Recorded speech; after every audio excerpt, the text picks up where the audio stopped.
I don't think we're gonna take the whole 30 minutes. I'm just gonna give us just a couple moments to allow people to. It's the end of the night. People are getting home, so just give people a moment to get here. Okay.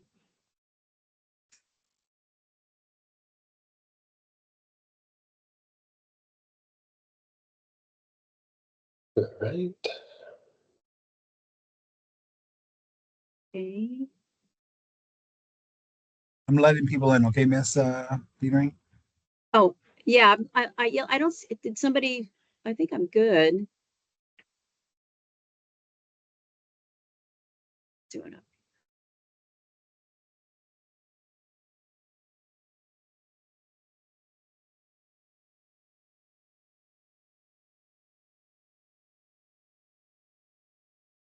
Right.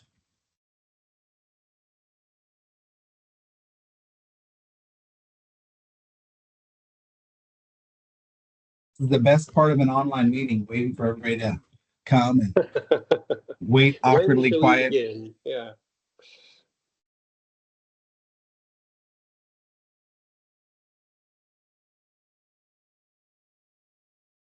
Okay, Lindsay Anderson. Is that is that a student?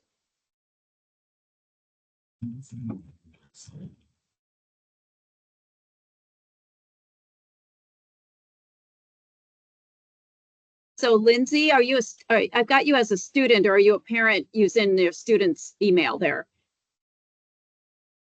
Anderson? Nope. Okay. Hello? Yeah. Yeah, so this is Steve Anderson. Sorry. Oh, okay. Yeah. Let me see your face because I need to verify your ID. Yeah. Hold on a second. Okay. Yeah, I was trying to do that earlier. Ah, So. perfect. Okay, you're good. All right. Thank you. Yeah.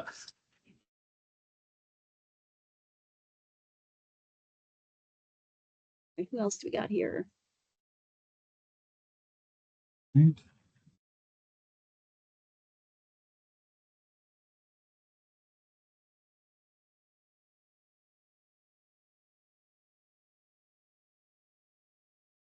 Okay.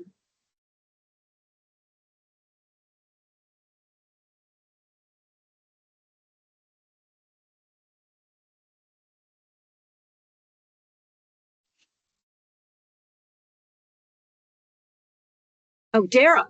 Dara, I think I need to see you really quick. Yes, oh, sorry. Hold on, I turned it off. I don't know why it's not. There we go. All right. There you go. Dara. All right, you're good. Okay. And then Sanders, I think we got you. We don't need you. Okay. All right. Well, I think.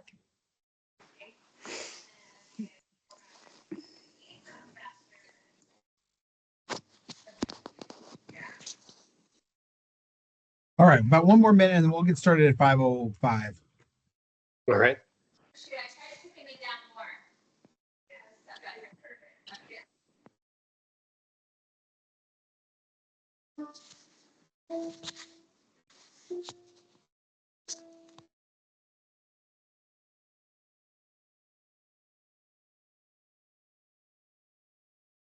All right, everybody. Thanks for coming. My name is Mr. Grandboys, and I am the eighth grade.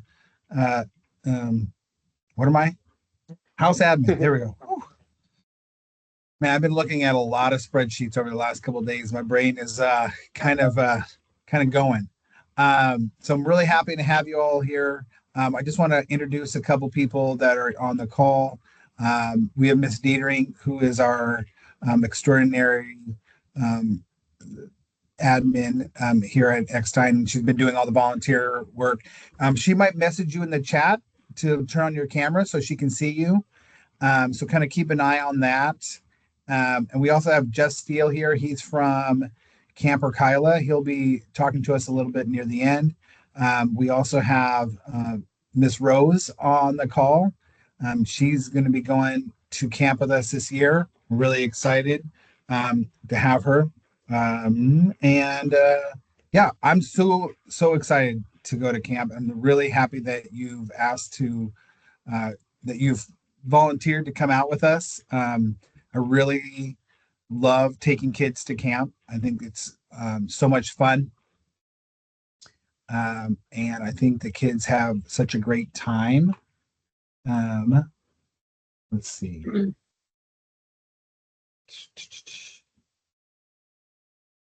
Link isn't working for me. Okay. Um, you know, as we're having these meetings, sometimes I'll get an email from a parent who needs some help. So, um, but we're really excited. So thank you for coming and being here.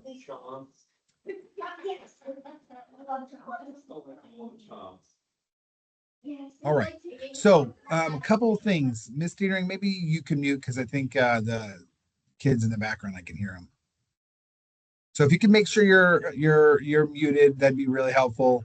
I haven't had to say that for a really long time. So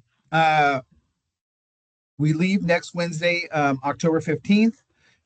We need to be here really early on October 15th. Our ferry leaves at 10:05. In the years past, the ferry left at 10:30.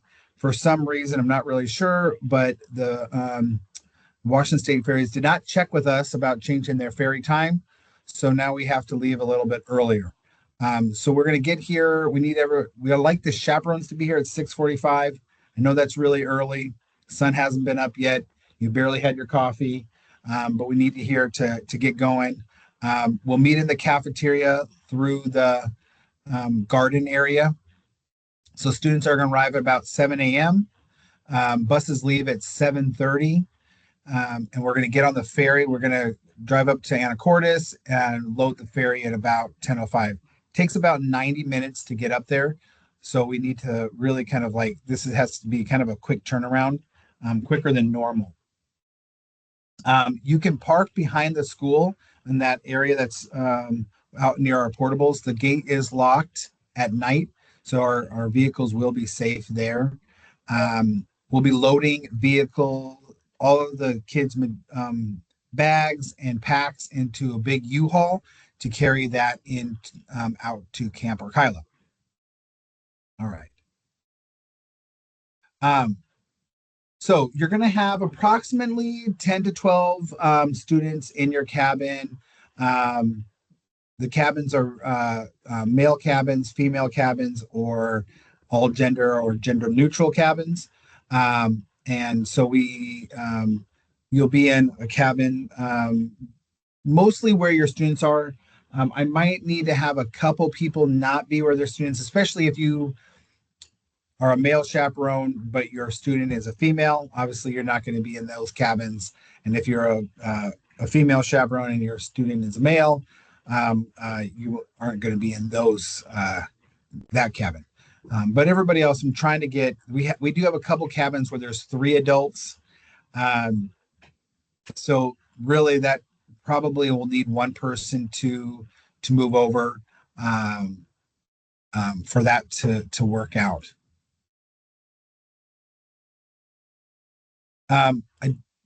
Let's see here.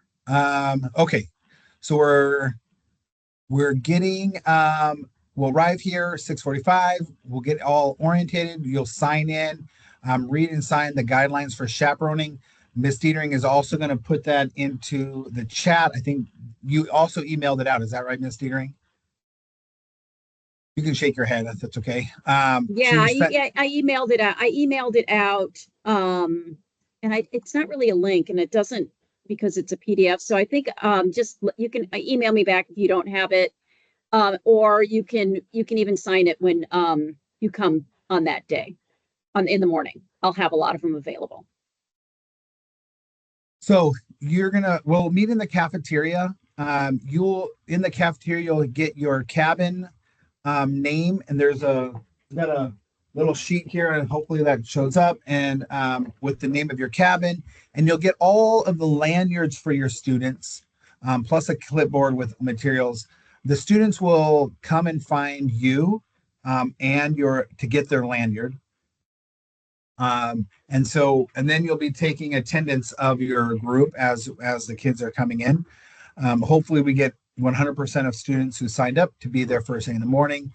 That doesn't always happen. Sometimes some kids um, don't make it, unfortunately. But we'll make sure we get a good attendance of everybody who is there. You will know when the day that the day that you come, you'll have a list of all, you'll have like, you're going to have multiple lists. One of those lists will be the kids who are in your cabin. You'll also have a list. We will have activity groups this year. And so you'll also, which will be different than your cabin groups. And so, so you'll have two lists, one of the students that are in your cabin and another that is the students that are in your activity group. The students that are in your activity group will be mixed gender, as well as you'll have other chaperones with you. So then you're going to check off your assigned students and we'll load the bus.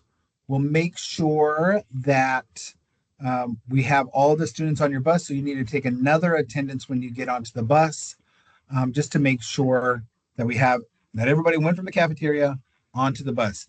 You think that would be an easy task? It is not always an easy task for students to accomplish. So make sure there's going to be a staff lead on every single bus. Make sure you let them know, hey, this student's not on the bus. I had them a few minutes ago. They're not on the bus right now.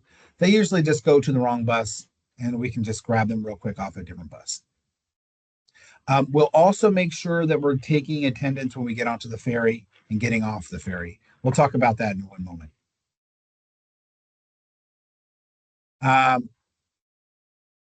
There's a packing list that your students got. You can use that same packing list.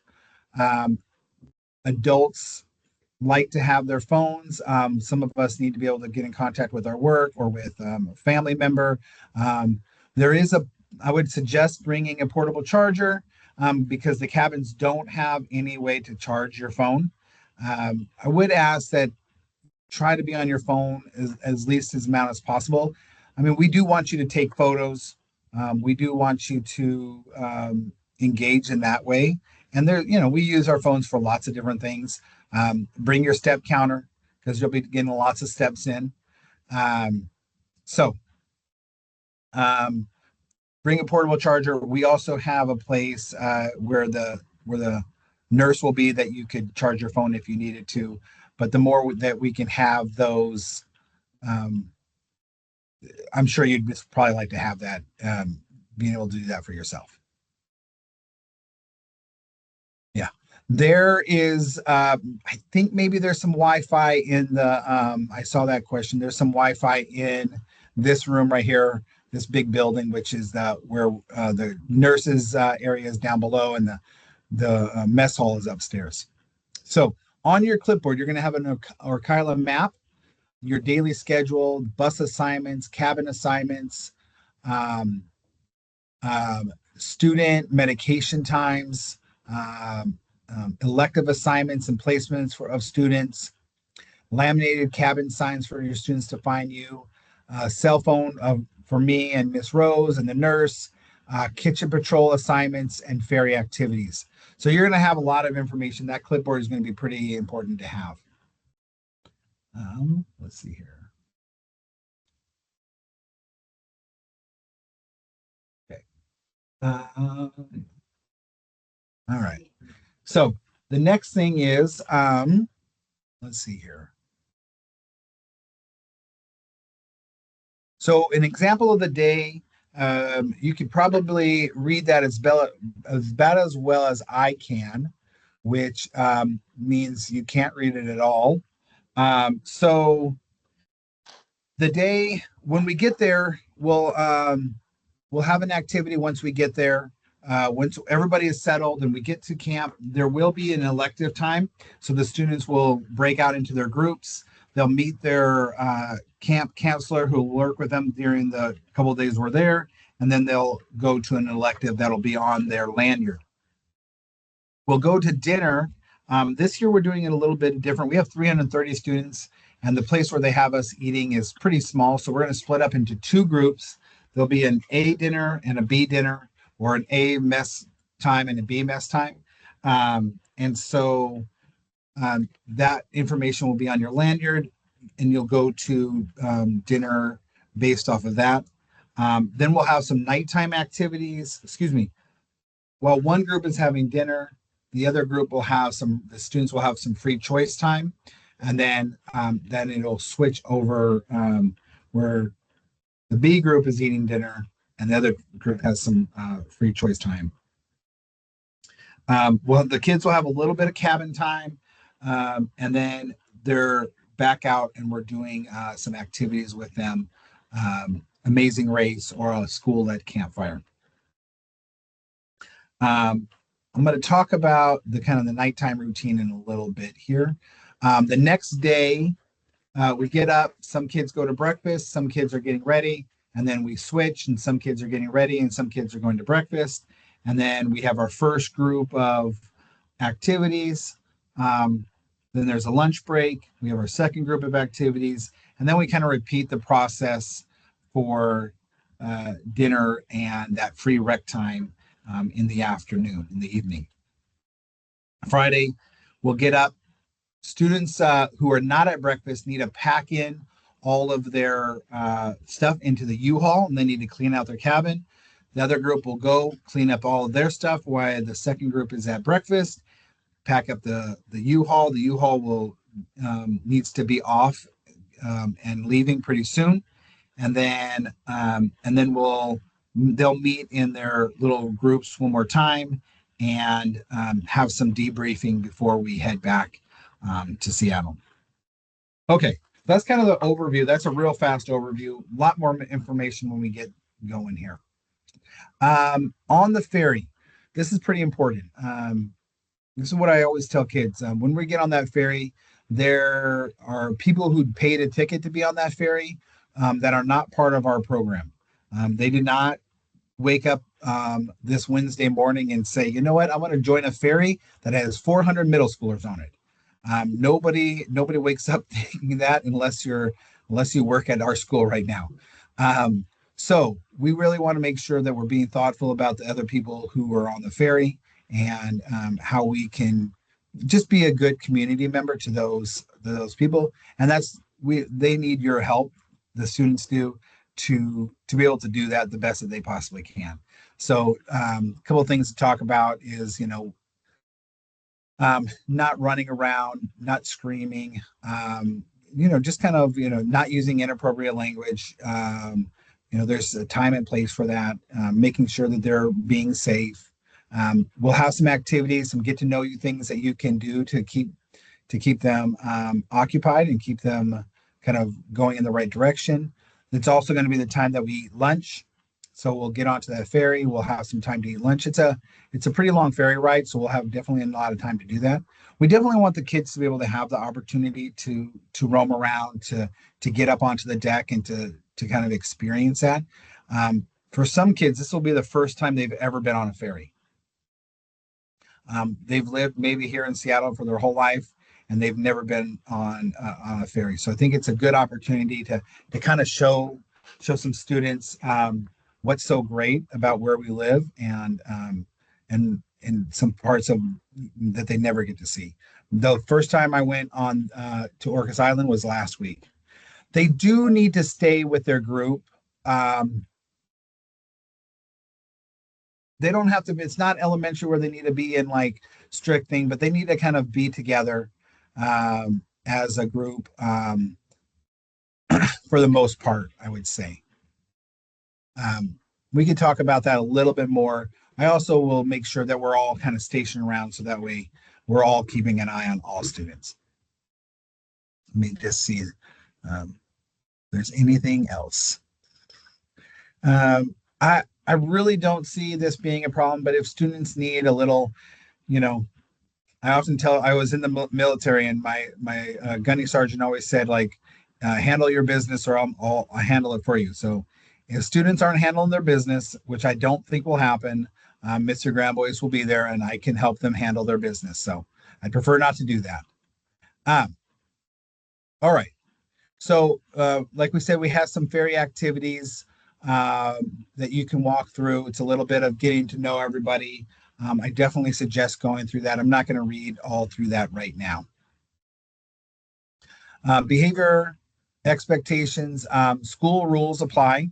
So be where you belong is a big one that we follow here. Um, don't cause harm is another one. Strive to do your best and take care of the property. Um, so those are kind of our big school rules, and I believe everybody will do that, but we want to make sure that we're doing that. Any concerns, you can talk to anybody who's part of the school staff.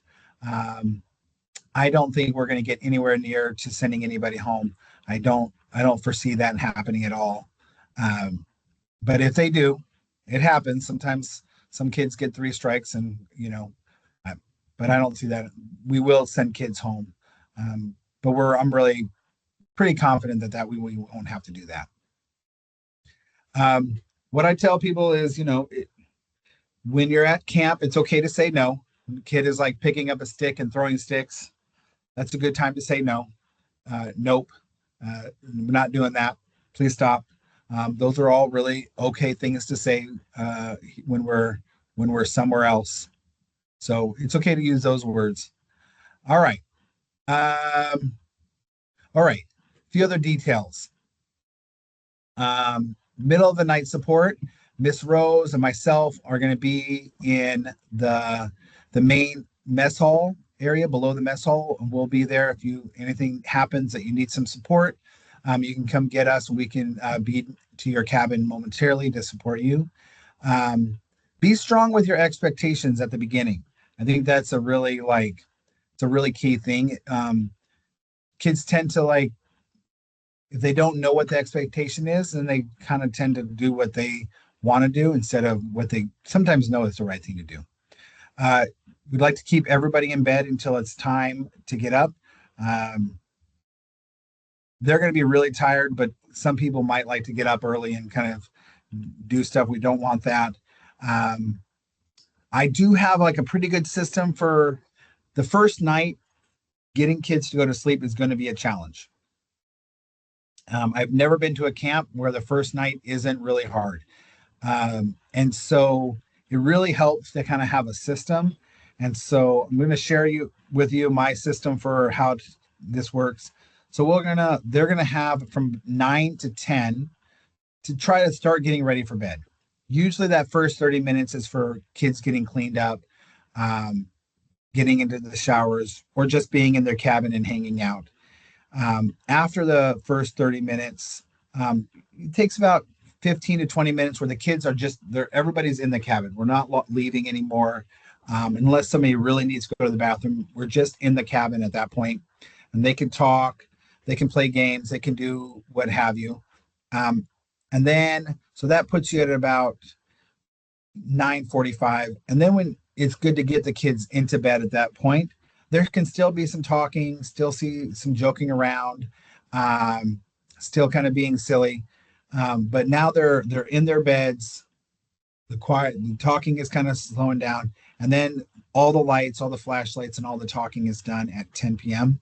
And that little bit of just kind of stepping it down really kind of helps kids to kind of calm down their nervous system because they are really, really excited that first night. Um, so that's kind of and you can do it a slightly different. I let the kids know that what the plan is. That really helps them to understand. There are not bathrooms in the cabins. There's no bathrooms in the cabins. So all the bathrooms are outside the cabins. When we send a kid to the bathrooms, we want to make sure that they have, I don't know if this camp does truddies, which is three people going together, or if they are okay with two. If it's in the middle of the night and they need to get up and go to the bathroom, you probably need to step out, make sure, and kind of support them at that point. The other thing I would say is it's important that you're not falling asleep before the kids. You will probably be more tired than they are because I know I am. But that we have to get all the kids to sleep first. And I think that's a kind of an important detail. I just want to make sure everybody knows. All right. That is about it. That's not about it. There's a lot going on. I mean, I'm gonna be honest, this is a lot of fun. It's also work. It's also work. So we really appreciate you all coming. I love Camp Orkila. I've only been there one time, but it's just, if you haven't been, it's just the most gorgeous place ever. Um, Jeff, I'm sorry, I didn't give you a lot of time. Did you want to add anything else? Oh, let's see. Yeah, I guess I could add a couple of things. It looks like, I don't know. Do you want me to chat for a few minutes about some basics about camp? Yeah, anything that you think chaperones might need to know. We're also going to have a parent meeting. So there is also that. Yeah. Let's see. So chaperones, I think a couple of things are really important for me to say to you all is that this experience is immeasurably improved by your presence, that your role Yes. varies from moment to moment. At one point, you are a travel guide. At another point, you are a safety monitor. At another point, you are just a diligent observer of what's going on. A lot of times, you are a shepherd dog. You're moving people from place to place around camp. And arriving on time at the locations of classes is really important. So, you are also a navigator.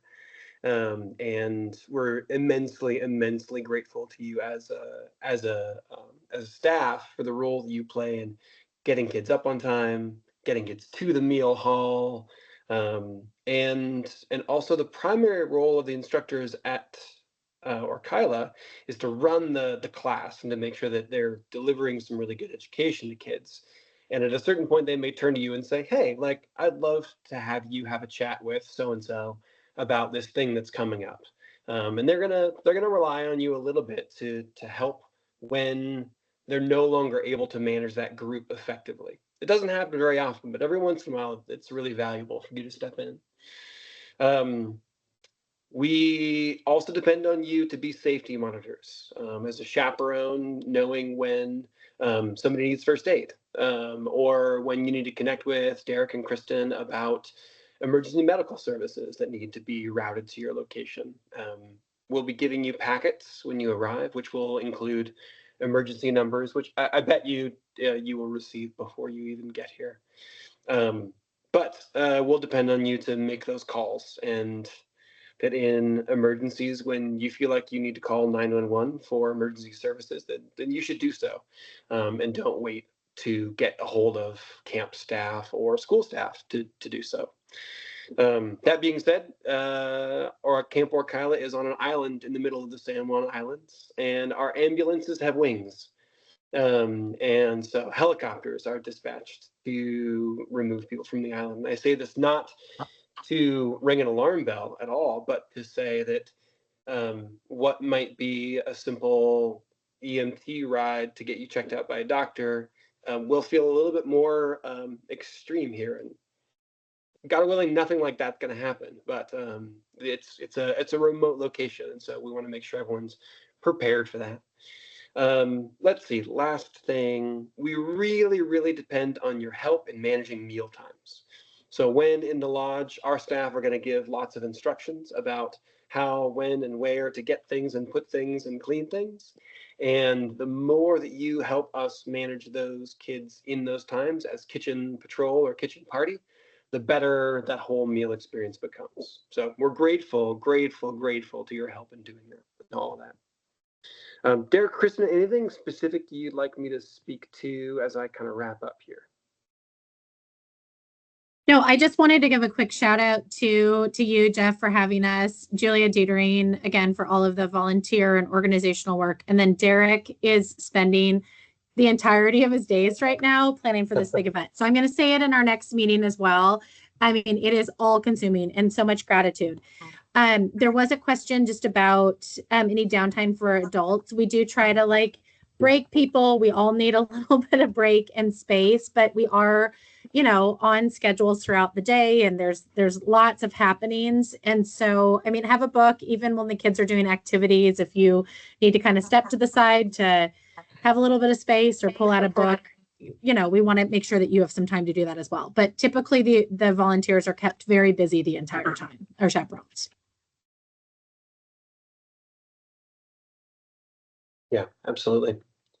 So Derek, if we're done, can you stop recording? And then if I could just see Matt Stumbaugh and Dan's faces for ID checks, but they don't need to be on a recording. And then I guess everybody else go over to the other meeting.